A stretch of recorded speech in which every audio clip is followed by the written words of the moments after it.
آگے پھر اس کے 8ویں رکوع میں اس بات کا ذکر ہے کہ کفار نے حضور نبی کریم صلی اللہ علیہ وسلم سے یہ مطالبہ کیا تھا، فرمائش کی تھی کہ آپ جو دین اور جو قرآن پیش کر رہے ہیں اس میں یہ تبدیلیاں کر دیں تو پھر ہم آپ کو مان لیں گے، ہم آپ کے ساتھ ہو جائیں گے۔ بس یہ چند ایک باتیں نا، یہ والی بات یہ ہمیں اچھی نہیں لگتی، اس کو نکال دیں، پھر ہمیں باقی باتوں پہ کوئی اعتراض نہیں ہے۔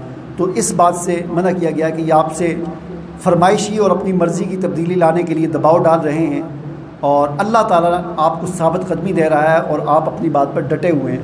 ورنہ اگر اللہ کی مدد نہ ہوتی اور اللہ آپ کو ثابت قدمی نہ دیتا تو شاید کہ آپ ان کی کوئی بات مان لیتے، لیکن اللہ تعالیٰ نے آپ کو ثابت قدمی عطا کی اور آپ نے ان کی کوئی بات نہیں مانی۔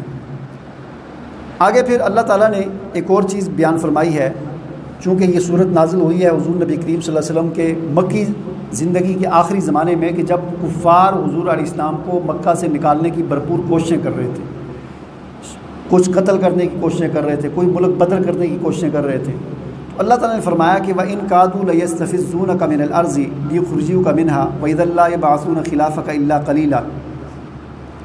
تو فرمایا کہ اگر یہ آپ کو مکہ سے نکالنے کی جو کوششیں کر رہے ہیں، اگر آپ کو یہ نکال دیں گے تو پیچھے یہ بھی زیادہ عرصہ نہیں رہیں گے، اللہ تعالیٰ ان کو بھی ختم کر دے گا۔ چنانچہ ایسا ہی ہوا، حضور علیہ السلام کو جب مجبور کیا گیا اور آپ علیہ السلام اپنے صحابہ کرام کو لے کر مکہ سے ہجرت کر کے مدینہ آئے، اس کے بعد پھر مکہ والے کوئی زیادہ عرصہ نہیں رہے۔ 1.5-2 سال کے بعد جنگ بدر ہوئی، جس میں 70 بڑے بڑے سردار ان کے مارے گئے اور 70 گرفتار ہو گئے۔ پھر اگلے سال جنگ احد ہوئی، اگلے سال ایک اور جنگ ہوئی، ہر سال جنگیں ہوتی رہیں، مرتے گئے اور ٹھیک 6-7-8 سال کے بعد دوبارہ مکہ پر مسلمانوں نے قبضہ کر لیا۔ فرمایا کہ آپ کو نکالنے کی جو کوششیں کر رہے ہیں تو پیچھے یہ بھی زیادہ عرصہ پھر نہیں رہیں گے۔ یہ اللہ تعالیٰ کی سنت ہے، اور اللہ تعالیٰ کے سنت اور طریقہ کبھی بدلتا نہیں ہے، کیونکہ ہر دور میں ایسا ہی ہوتا رہا ہے کہ جب بھی کسی نبی نے مایوس ہو کر یا اپنی ذمہ داری پوری کرنے کے بعد شہر کو چھوڑا ہے تو پیچھے اس شہر پر اللہ کا عذاب آیا ہے۔ ہر نبی قوم کے ساتھ ایسے ہی ہوتا رہا ہے، جب بھی نبی شہر کو چھوڑتا ہے تو پیچھے عذاب آ جاتا ہے اللہ کا۔ جب تک نبی شہر کے اندر موجود ہوتا ہے اللہ کا عذاب نہیں آتا۔ تو یہ اللہ کی سنت اور طریقہ ہے۔ آگے مسلمانوں کو ان مشکل حالات میں سکھایا جا رہا ہے، اس وقت یا آج کے دور میں بھی جتنی بھی ہم پر مشکلات آتی ہیں، پریشانیاں آتی ہیں، تو اس میں ہمیں کیا کرنا چاہیے۔ فرمایا اقم الصلاۃ لدلوق الشمس الی غسق اللیل وقرآن الفجر ان قرآن الفجر کان مشہودا۔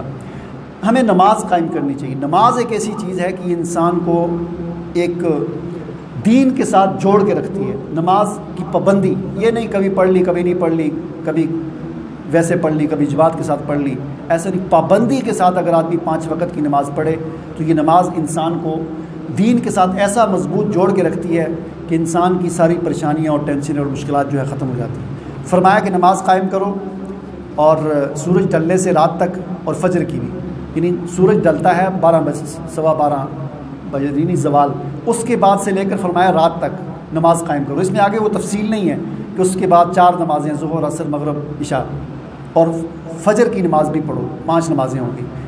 یہ سورج جب نازل ہوئی تھی اس وقت صرف اتنا ہی بتایا گیا تھا کہ زوال سے لے کر رات تک نمازیں پڑھو اور فجر کی نماز پڑھو۔ اس کی بھی تفصیل بعد میں حضرت جبرائیل علیہ السلام نے آ کر حضور علیہ السلام کو بتائی تھی کہ ایک نماز اس وقت پڑھنی ہے، دوسری نماز اس وقت پڑھنی ہے۔ حضرت جبرائیل علیہ السلام نے خود پڑھ کے دکھایا تھا یہ 5 نمازیں، اور خاص طور پر فرمایا کہ فجر کی نماز۔ کیوں؟ ان قرآن الفجر کان مشہودا، کہ بے شک فجر کی نماز یا فجر کے وقت قرآن کی تلاوت کرنا کان مشہودا، اس کے 2 مطلب ہیں۔ ایک مطلب یہ ہے کہ یہ حضوری کا وقت ہوتا ہے، حاضری کا وقت ہوتا ہے، یعنی فرشتوں کی حاضری کا وقت ہوتا ہے، اور اس وقت فرشتے حاضر ہوتے ہیں۔ اس وقت کی نماز پڑھنا اور اس وقت قرآن پڑھنا بڑا ہی باعث برکت ہے۔ اور دوسرا مطلب یہ ہے کہ یہ حضوری کی چیز ہے، یعنی اس وقت انسان کو یکسوئی ہوتی ہے۔ تو فجر کے وقت جب آدمی قرآن پڑھتا ہے اور خاص طور پر ترجمے کے ساتھ پڑھتا ہے تو اس کا دماغ جو ہے نا بالکل یکسو ہوتا ہے، اور اس کو سمجھنے میں، کسی بات کو اپنے ذہن میں بٹھانے میں آسانی ہوتی ہے۔ یہی وجہ ہے کہ مدارس میں جو حفظ کرتے ہیں بچے، ان کو سب سے زیادہ جو سبق جو یاد ہوتا ہے نا، سب سے زیادہ جب ان کا ذہن جب وہ یاد کرتے ہیں وہ فجر کا ٹائم ہوتا ہے۔